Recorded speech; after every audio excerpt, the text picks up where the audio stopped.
guys got any hot takes for Final Fantasy XIV? What you buying? What you selling? Hello, everybody. It's your boy Jmulls, and today you know what time it is. You have hot takes for Final Fantasy XIV. I want to react to hot takes for Final Fantasy XIV. So without further ado, let's get into this, shall we?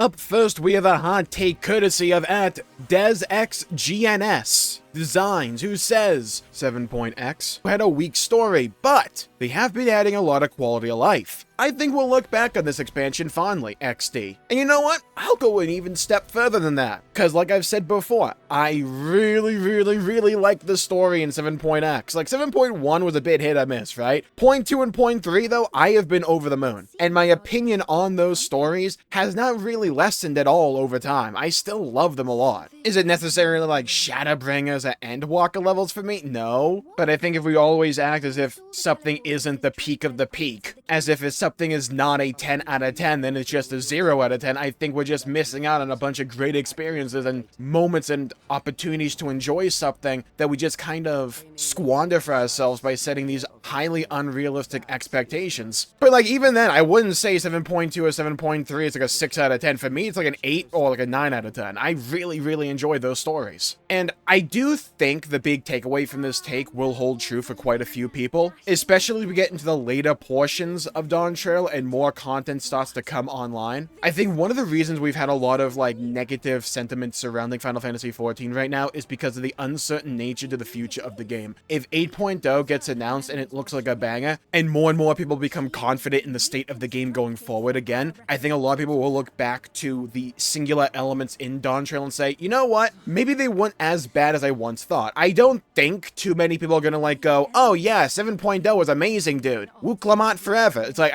some people will, yeah, absolutely. When you have an audience as large as Final Fantasy XIV, you're always gonna find a few people that hold any opinion you can imagine. But I still think most people aren't gonna be too favorable about the story and probably the game state of 7.0 and probably the rest of the patches of Dawntrail as well, but I think there will be singular elements that people will look back on and say, you know what, that was pretty cool, or maybe that wasn't as bad as I once thought it was. When it comes to conversations like this, people have a tendency to talk in extremes, and I do think it's absolutely fair to say that Dawntrail has had its host of problems, right? From the continued issues that are there for the game because of how long it takes for a patch to come online, from how long certain pieces of content actually last for a large portion of people, and the overall reward structure. Some things have gotten better, don't get me wrong, but I think for a lot of people, they haven't gotten better enough. That is one of the big elements of the game I hope to see rectified going forward in the future, especially when we get to 8.0, and with the way that Yoshi P has been talking about recently, from not only the live letters, but also interviews that we've covered. I think they recognize that these are issues that need to be addressed. It just really depends upon how they actually address them. They do say that time heals all wounds. I'm more of a fan of the saying that time fades all scars. Yeah, that might sound a little bit melodramatic about a video game, right? But I think Dawntrail has a lot of legitimate issues that people are not over-exaggerating, that deserve to be recognized and also rectified to better the game state. But I do think over time, as Dawntrail has gone on, they have made a conscious effort to try to take this game in a better direction.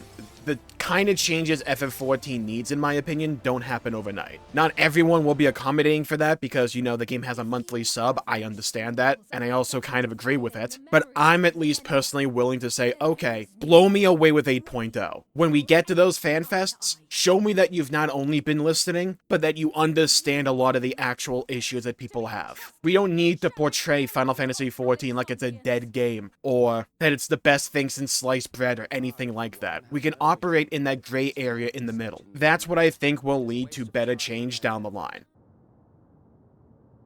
Next up, we have a hot take that I absolutely 100% agree with. We have @NeoAnsho, who says, my hot take, more solo instances, and make them challenging, please. My axe craves a good challenge worthy of its blade. I've been saying this since the end of Endwalker. Ever since we had that solo duty against Xenos Yea Galvus, my boy, my shining star, my guiding moonlight. I have been saying ever since they did that fight, they need to add a piece of content that allows us to replay those fights, potentially an even harder version of those fights, and give us like rewards for clearing them or something. They are super cool. They are really fun to do, especially during the MSQ. I would love to see more solo instances in the MSQ because I love them, and I'm always going to be an advocate for more gameplay instances during the MSQ, so it's not just cutscene, cutscene, cutscene, go kill 2 mobs that don't do anything, cutscene, cutscene, cutscene. No, give me actual gameplay. Use the gameplay, use the medium of being a video game to portray and to tell a story. That is one of the reasons I absolutely adore the end of Endwalker. Not everyone likes it as much as I do, but I hold it in the highest regard. And if we had a chance, an opportunity, if you will, to relive those fights later on, after we are finished with the MSQ, and to take on a potentially even harder version of that, I think that could be really dang cool and fun. And also flesh out the content offerings for people that want to have something to do just by themselves from time to time. You don't have to make it mandatory or anything like that for people that don't want to do it. I don't think it has to be a long-term grind or anything. Just give people something to do, give them some cool rewards to actually get from it as well, and I think that could be really dang fun, and just a nice addition to add into the content offering for a new patch. I think that is one of the things that Final Fantasy XIV does need to focus in on in the future. Find a way to at least increase the perceived content offering of a patch to make it more exciting.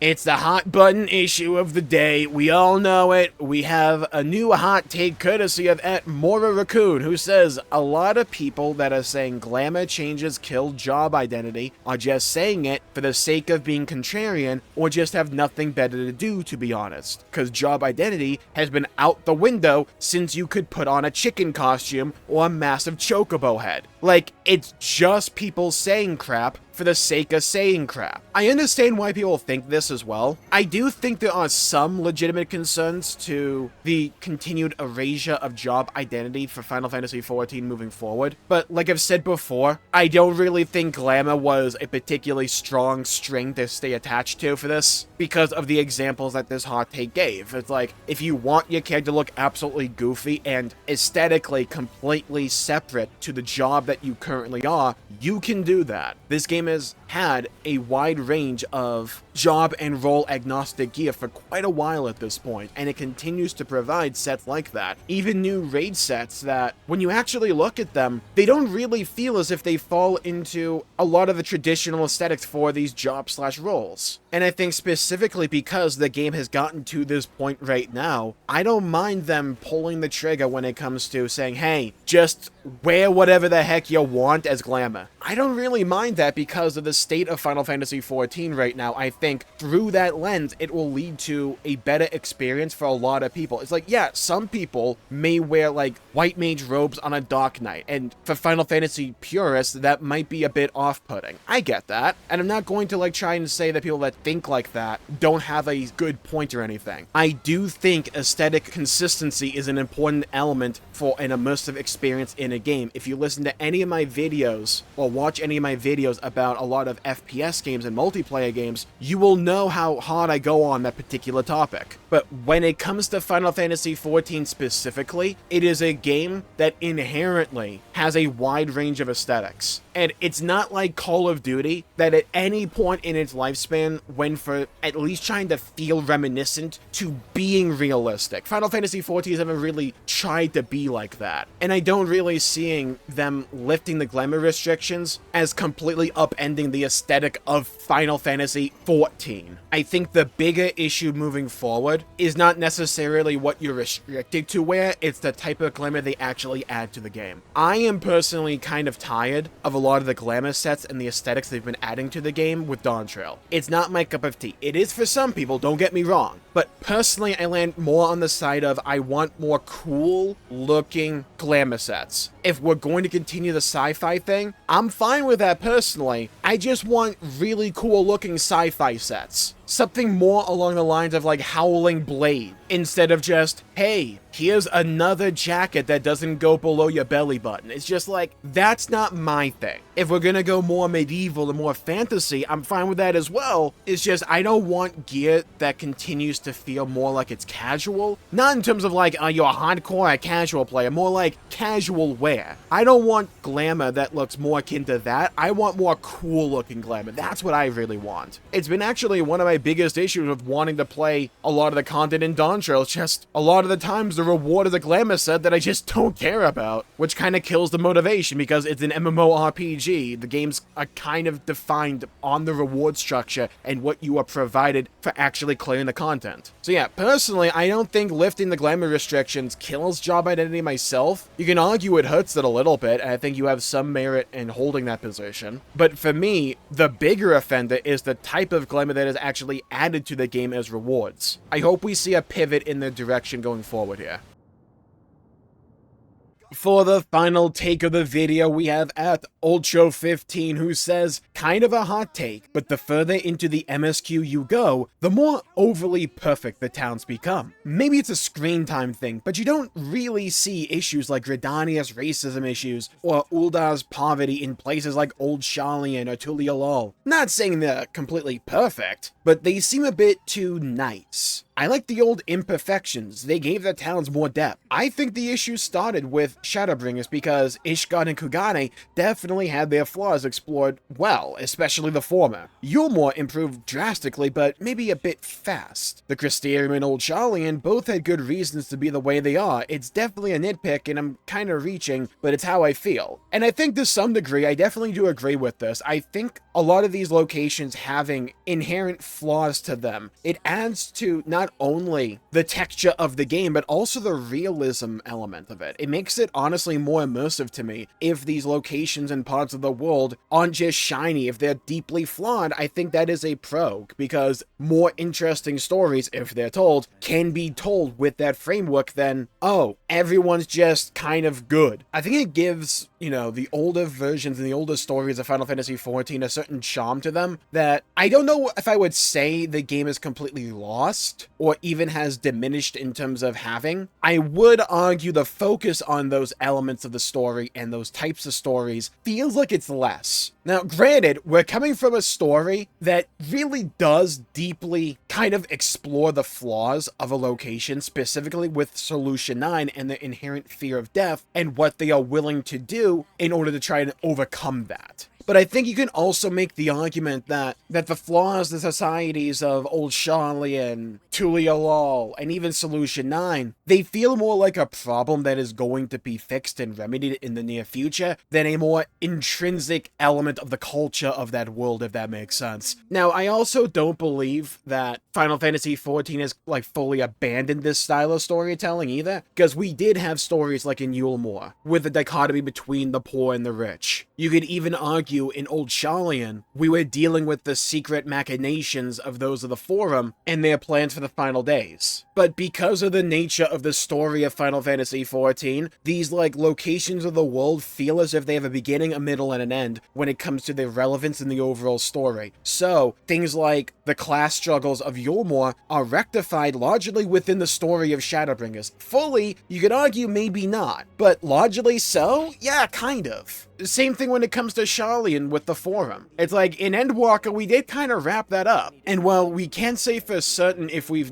necessarily wrapped up everything in Solution 9 because there's still story to tell there, as is apparent with, say, what we're doing in 7.4, depending upon if the location that we go to even has any contact with Solution 9. We don't know at this point, it's a giant question mark, but like, up to this point in the story, whenever we come across a region of the world that has some kind of issue or flaw to it, we do kind of rectify within the confines of that story, whereas for things like Redania or Ulda, they felt as if they lasted way longer. Take the issues that like Limsa Laminsa had with the Beast Tribes, like that wasn't rectified in A Realm Reborn. It's like we only wrapped that up like relatively recently, and wrapped up might be a bit of an overstatement. I also think this kind of goes all the way back to Ishgard. It's just we put so much time and energy in actually developing and fleshing out the story and the location of Ishgard that when everything was all said and done, yeah, that was a beginning, a middle, and an end. And I don't necessarily think this style of storytelling is necessarily bad for the game. It gives these arcs like a purpose. It gives them a feel like where you know, okay, this story, this part of a larger story that is going to go on for a long, long time for Final Fantasy XIV, we can get a sense of finality and closure in the immediate now, to where every story doesn't just feel like it ends with an and then. No, it's like Ishgard had a beginning, a middle, and end. Same with Yulmore, same with Sharlayan, same with Tulialol, and same with Solution 9.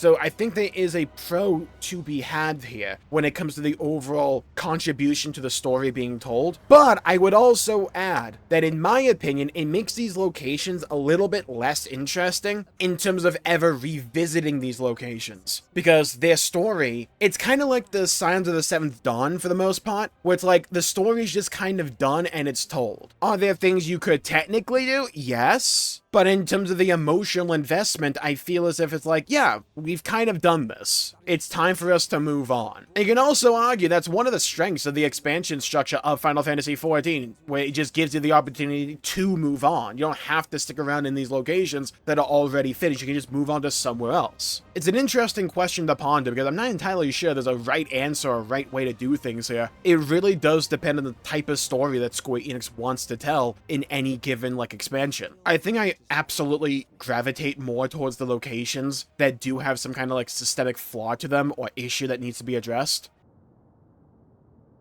And here's where you come in. Leave a comment down below with your own hot take about Final Fantasy XIV Patch 7.4. I want your hottest, I want your spiciest takes, and I may react to them in a future video. And if you enjoyed the video, please leave a like and subscribe. It really helps the channel out and helps support future content, and I greatly appreciate it. And is Final Fantasy XIV going to see another rebirth? Are they going to drop another moon on us? Well, it's not quite so simple. It does seem as if Final Fantasy XIV is about to enter an era of great change. We got a whole interview with Yoshi P that we're gonna have to break down here. Or is it more of a discussion? Well, to find out, you should check out this video right here for more. Stay safe, everybody, have a great day, and I'll see you all next time. Bye-bye, everybody, until we meet again!